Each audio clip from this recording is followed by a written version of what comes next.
Hello guys, good morning guys. Kababa ko lang guys. Dito na ako sa guys, sa Santa Cruz.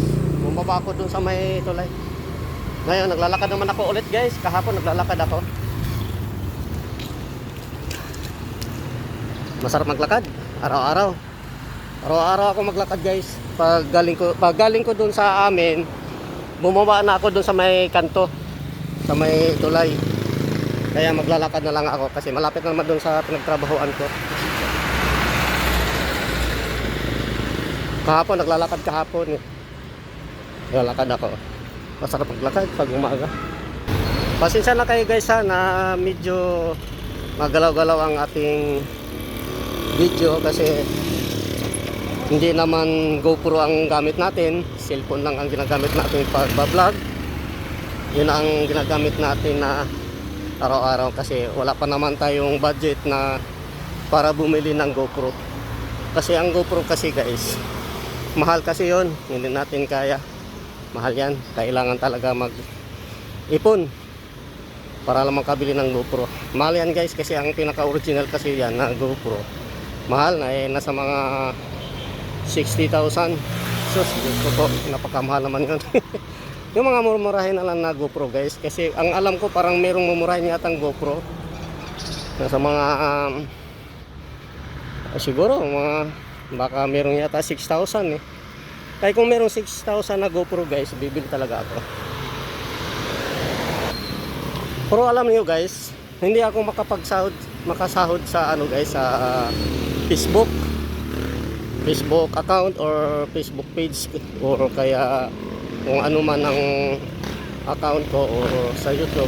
Kasi alam nyo guys, hindi talaga ako makasahod kasi gawa ng wala akong ID or national ID. Wala, kasi antay ko lang yung national ID, wala pa rin kasi dati kasi ID ko nawawala.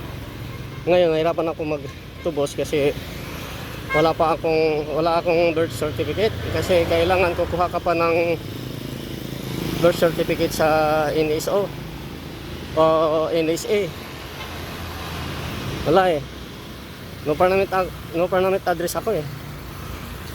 So nawala kasi akong ID, kailangan talaga magtubos muna ako ng ng birth certificate para lang makakuha na ako ng ID para makapagsahod na ako sa Facebook. At isa pa guys, hindi pa rin ako makasahod kasi wala akong GCash, wala. Kahit sa bangko wala, ma-PayPal man o sa GCash o sa basta lahat guys wala. Sayang na lang yung mga yung sweldo ko hindi makukuha eh. Ano mo makukuha eh, wala, hindi naman kumpleto yung ko sa requirement sa sa Facebook. Pero sayang naman guys, pero okay lang. Masaya naman ako sa pagbablog kahit hindi ako makapagsweldo sa Facebook. Okay lang. Eh ako masaya naman ako magbablog para ipakita ko lahat sa mga viewers, lahat mga followers. So okay lang. Pero darating din yan na panahon na makaroon na rin ako ng ID. Sana makaroon ako ng ID para makapagsahod naman tayo sa Facebook ni Mita or sa YouTube. May YouTube naman ako guys, Will Bobs TV. Yan na lang guys, i-subscribe na lang guys sa YouTube channel ko, Will Bobs TV.